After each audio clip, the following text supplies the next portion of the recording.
Diego. We are in studio today with CupidRadar, the company that's giving you the technology you all have been waiting for to know exactly who's single around you at all times. Taking the guesswork out of things, being able to give you an open opportunity to start a conversation with someone that's probably within a mile to two of where you are right at that moment. And you can sign up on their website, CupidRadar.com, create a profile, see what you've been missing out. If the other dating sites, you've been wanting to do it, but for some reason you've been hesitating. Maybe you don't want to fill out the long profile page. Maybe you don't want to have to communicate for months before. You're kind of impulsive a little bit. You want to do it on the fly. You want to do it when you're in the right mood, right? So this software, CupidRadar, finally gets that right in your hand at your right time. So you were just talking about this new addition that you can add on. It's completely free. It's called Cupid Concierge, and how it can work even all the time.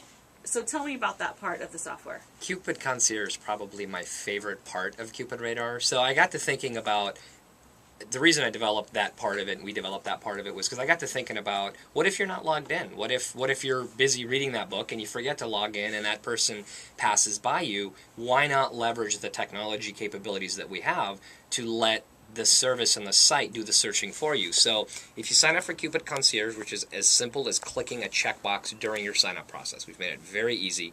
You set a time interval, how many times a day you want to be contacted, and a radius, 5 miles, 10 miles, 50 miles. And once you do that, we do the searching for you in the background, because we know where people are on our site. And if they pass within that radius that you selected, we'll send you both an email, and we'll say, hey, somebody just entered your radar. And that way you can click on a link, and within 2 pushes of a button, you can be sending that person a message. You would have never known that unless you happened to be logged in at that moment. So Cupid Concierge is another free part of our service that we think will add a lot of benefit to people who want to use it. Absolutely. So we got an email in from John in Claremont. He said, the software sounds like exactly what I'm looking for, but what are the costs or commitments to joining? Terrific. I love John in Claremont, so I'm glad that it's what he's looking for. Sounds like my kind of guy. Okay, so in terms of commitments, there aren't any. Just like when you walk up to somebody on the street and you say hi, there's no commitment there. So that's how easily, that's my philosophy in running a company either. I don't like companies that make you sign up for stuff, because really what they're telling you is, we don't believe in our service, we don't believe in our product, so we're going to force you to sign up for 12 months or 16 months or pay for a full month. I don't believe in that. I believe that you gain customers because you provide the right product at the right price and you deliver it in the right way. And if you do that, people will voluntarily want to be a part of your service and want to be a part of your product. So there are no commitments. You can be on and off anytime that you want. We don't charge monthly fees specifically for that reason.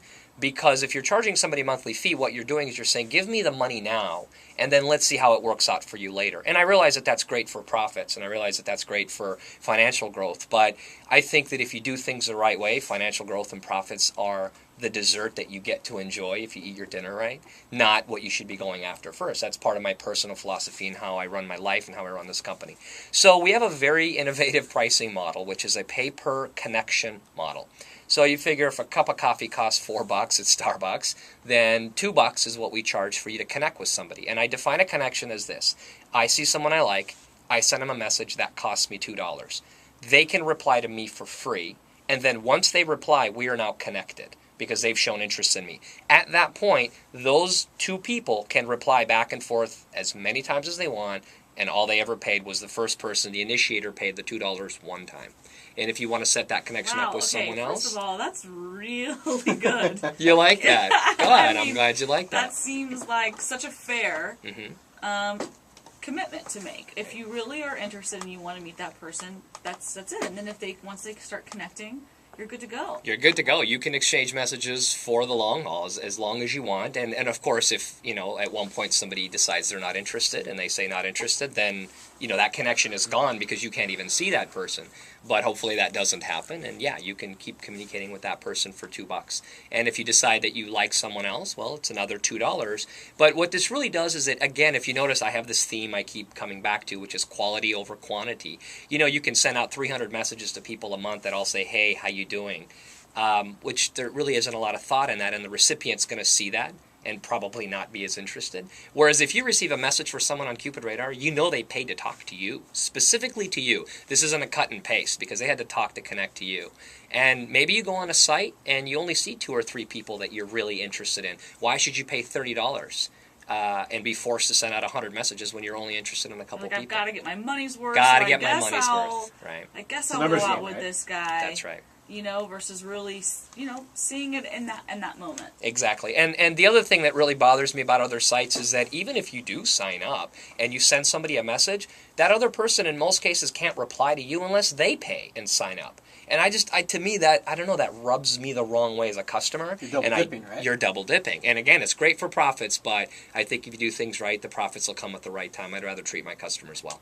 Excellent. CupidRadar.com is the website. You can go sign up for your free profile, get into the system, check out what's going on, learn for yourself. And if you want to test it out one time, then maybe it costs you $2. Maybe it costs you $2. Maybe, that's if all. you feel like it. That's so, right.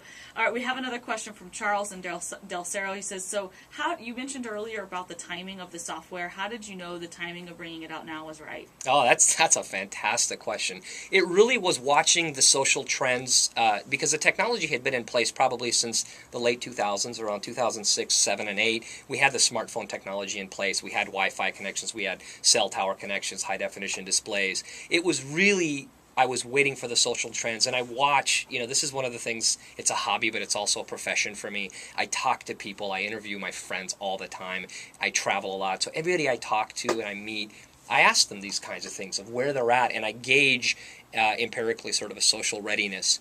I also watch the trends on Facebook, on Twitter, on these social networking sites, and when you start to see hundreds and thousands of people being okay revealing that they just quote-unquote checked into this restaurant or they're at this location, I knew there was a tipping point early last year, I should say, that people are ready.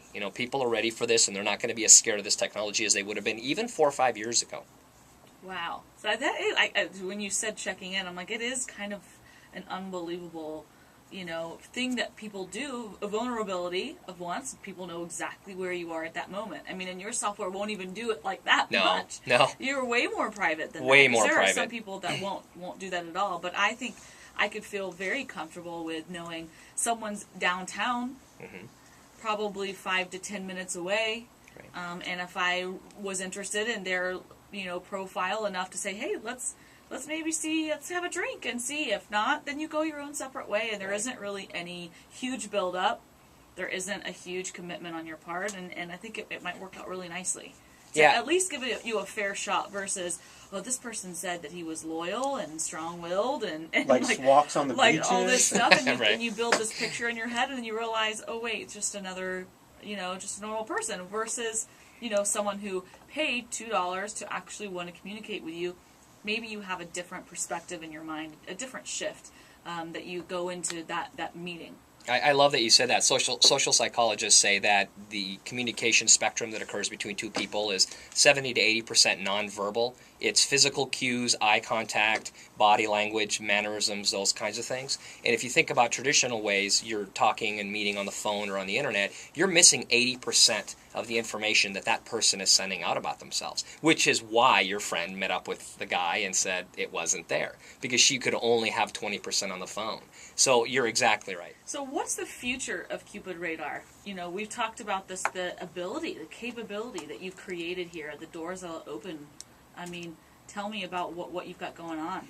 Okay, so really quickly, as I alluded to this earlier, once you have this technology in place, you can use it for many, many different things. You can help people connect to find jobs. You can help people to connect to find friends, roommates, activity partners, whatever the case may be. I started with love because I know that's what so many people are interested in, but we have this technology in place now, and we can literally put a different skin, different cover on it, and use it to bring people together. Ultimately, and I'll say this really quickly, my goal is to make this world a better place, and I think that there's one way to do that, and that's to bring people together, and CupidRadar ultimately does that. Thank you so much for being here today and sharing with us this amazing technology that I think can revolutionize the way people meet one another, and using the software and the technology that's out there right now to do that. CupidRadar.com. Go sign up with a free profile. If you've got a question, you can check out their Facebook page, CupidRadar, become a fan, and just get in on the action. You're listening to The Market Pulse, Words from the Wise, and we will see you here next week.